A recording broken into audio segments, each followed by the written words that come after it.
love and longing. She adjusts her glasses somewhat and rubs the little spots where they rest on her nose a bit. She didn't need vision correction, but they were a filter on the types of light used in most screens. They gave her migraines that lasted for hours, hence the glasses. She slips them back on and goes right back to typing. There's more to do, and her work communicator starts vibrating and she sighs. So much for this being a peaceful day. She checks it and confirms that yes, it's her. "Hallie Jutt, get in here!" her lady bellows at her. Some ladies were dignified from ancient powers. Some of them were warlords that were only just barely restrained. Some were brilliant politicians and genius manipulators. Then there was her Duchess, Mir Quen. Not a bad woman, but a weak woman who liked to hold it over the few people she could intimidate. She simply wasn't someone who had to suffer for what they had in life or even considered putting in work with things. Hallie Jutt walks toward the office as she removes her glasses and tucks them into the collar of her sensible business wear. The office door opens and she does not sneer or scoff at the overly flowery dress of Mir Quen, but cannot help the frown to see Mern Quen, the younger sister. "Ah, Holly, good to see you. Get over here. We have a few questions," Mern Quen says with a friendly gesture. "My name is Hallie Jutt." Hallie Jutt states firmly as she walks up to the desk. "Whatever. We were just going through some recent developments." Mern Quen begins with an easy smile. "And we found something very concerning. Apparently, 2 former peers have been not only arrested, but the dealing of their children have been," Mir Quen says before gesturing to a data slate on her desk. "Well, just read it and see." Hallie Jutt sighs to herself and once again puts on her glasses before picking up the data slate. The Barlis and Harkul are fighting. Big surprise. Both arrested. "Keep reading," Mern Quen states, and Hallie Jutt outright pauses as she reaches the next part. "What brain-dead lunatic put the children of both families with the same guardian?" Hallie Jutt demands before reading. "Amara Gore? What was she thinking who hacked this file to state that the Dark Forest is their guardian?" "See the problem?" Mern Quen says. "So you want me to hire an investigator?" "I'm not qualified to investigate myself. I'm a secretary," Hallie Jutt begins. "But you do such good work." Mir Quen begins and Mern places a hand on her sister's shoulder. "Neither of us are asking for you to do something beyond your paycheck. Yes, hire the investigator, but just make sure to follow up. Whenever there's news to be gotten, you should have it. And when you have it, it's then minutes away from your Duchess at most. Understand?" Mern Quen asks, and Hallie nods. "Excellent. Try to keep the budget reasonable now. You may leave." Hallie Jutt leaves the office with the data slate and returns to her desk. A bit of typing, and she had a large spread of differing private investigators, and she then brought up an algorithm to sort them by dependability and discretion. She decided to favor dependability. It would make her reporting back to her actual boss easier to explain. After all, if there's a better chance that the investigator could have let things slip, then it takes suspicion away from her. Honestly, what do the Quen expect when they pinch their tri-tight the way they do? You don't buy loyalty for the price of a strip of jerky after all. The room was dark, dark as pitch, except a tiny light began to flicker on and revealed itself to be a glowing green button. A finger stabbed it and then a voice broke the silence. "Speak," it says in a reverberating tone. There is a pause on the other end. Then there's a sigh of disgust from Hallie Jutt. "Boss, are you seriously in that room again? It adds to the mystery laying back my enemies. You're in the middle of your own damn home in a pitch-black room posing menacingly. How many people do you think are actually watching you? Well, I mean, good goddess woman, if you didn't pay me, I'd kick your tail myself. I made it to the final round in 3 shellcracker tournaments." Hallie Jutt and her hidden boss say at the same time, and there's a pause. "You're not the only one here with Sass Holly. Now you'd only be calling me if you have some good information to sell. Let's hear it, the boss says as she flips a hidden switch, then flinches at the lights turn on. The Apuk woman is a mess. She looks like she just rolled out of the most static-coated bed in the galaxy and decided to just jump into a laundry hamper and go with whatever stuck. She's not even posing. She's on a big plush chair with an ornate end table right beside her. This is a weird one, and it's an ongoing situation. I'm thinking double and half standard fee. Oh? 2.5 times the normal fee? Really? You're the one looking for leverage on the Quen. You want to hear about the major shit show before it hits the news cycles. You pay double and half. Fine. We'll do it this way. I'll do that price, but we're doing it in the monthly model. Paid in advanced rather than for previous information. You give me everything you have starting last week and then the next 3 including this one. No, this is too evolving a situation to just take one lump sum. This could either wrap up in 5 seconds or 500 years depending on how accurate or shifting the data is. Holly Jutt, you're rapidly reaching the point where you're too greedy to be dealt with. I'm making barely more than minimum wage as the personal secretary of a duchess. I need the money. I want to live in something other than a tiny one-room apartment. Fine. Piecemeal, 2.5 times standard fee. But so help me, if this isn't worth the price, I will not only cut you off, I'll name you as my contact. Excuse me? I'm nobility. I'm expected to pull stunts like this, but a bad tool? A known bad tool drowning in greed?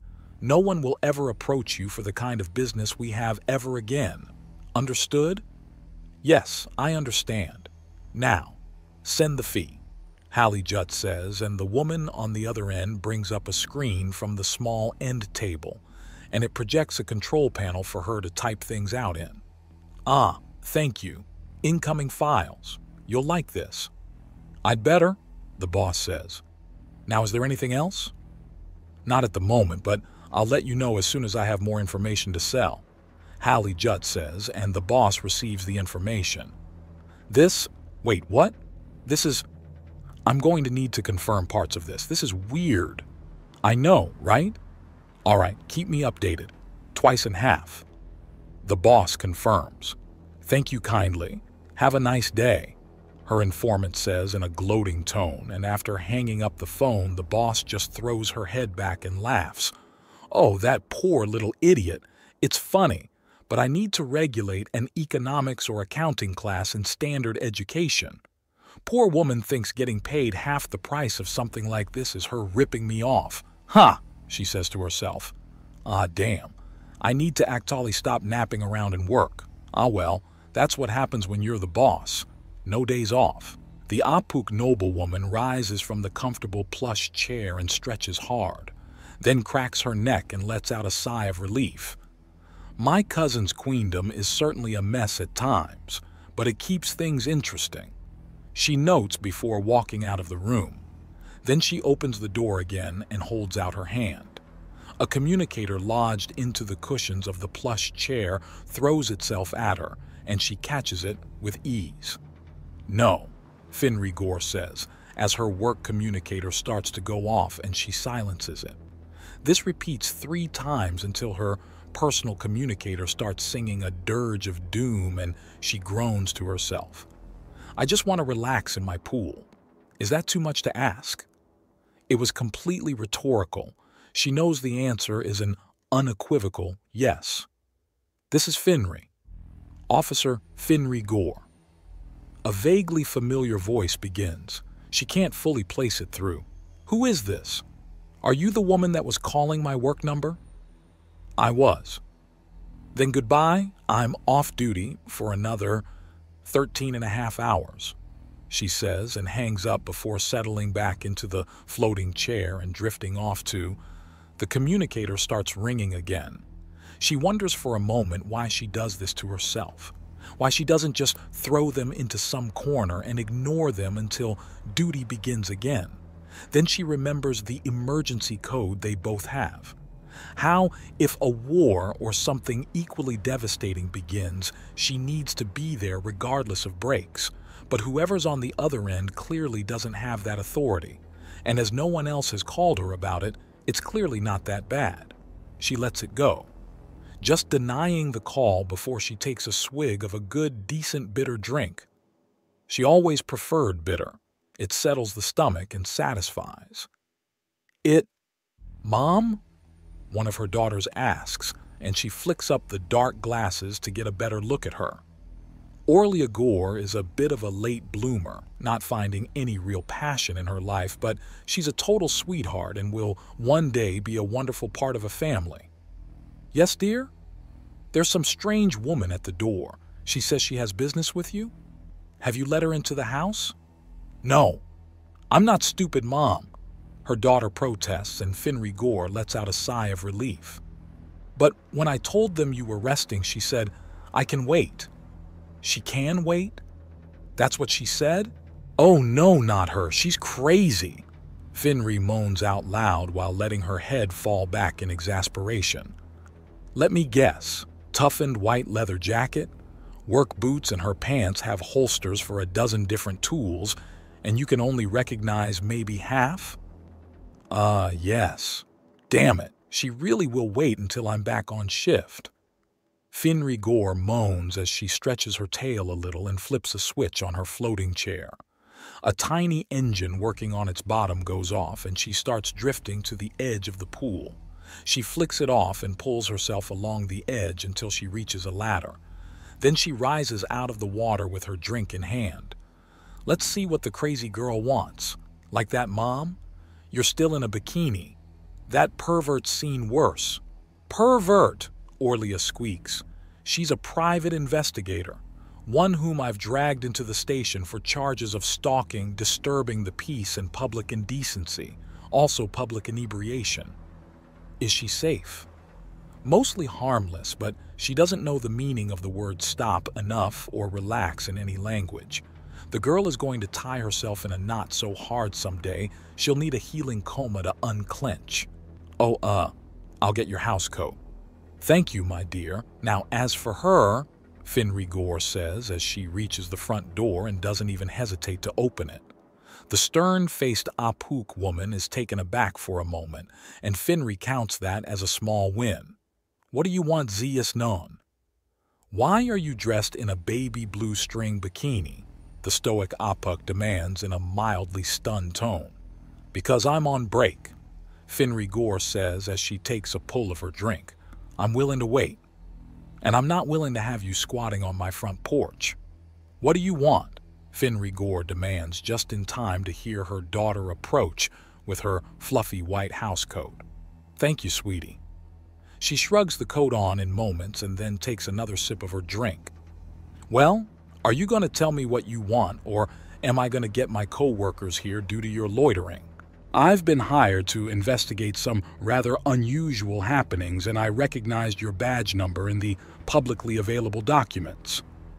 Is this about the latest mess with the Barless and Harcool? Finri Gore asks. It is. The supposedly unaltered notes on the case were still altered, so what my client is paying me to figure out is something I need to actually ask around for. Well, stop beating around the bush then and get to it. Who has the children of the Barless and Harcool? Are they really being held together? Yes, they're being held together, and it's the Dark Forest. The Dark Forest, Zeus demands. Yes, Finri Gore asks. And who is going by that name? It's not a pseudonym. The Dark Forest, as in the geographical location that is also a massive axiom communal entity, has gone through the steps to act as an official caretaker of the Barless and Harcool children. And how does one speak with a forest? Ask any sorcerer and they'll tell you. Since when are you in casual contact with a sorcerer? Since a very relaxed and casual sorcerer introduced himself to me a few days ago, just at the start of all this mess. Anything else? So you're going on record that this document is not altered and it is not a pseudonym in any capacity? Zeus's known demands holding up a data slate for Finri Gore to read. It's just the forms and regulations about the guardianship. This is accurate. There is no deception here. I see. Zeus Non says before taking back the data slate, pocketing it and then walking away. "You're welcome, bitch." Finri Gore calls out to her before muttering under her breath and closing the door. She has a bit more to unwind from now, but thankfully the gentle motions of the pool and her favorite music are good for that.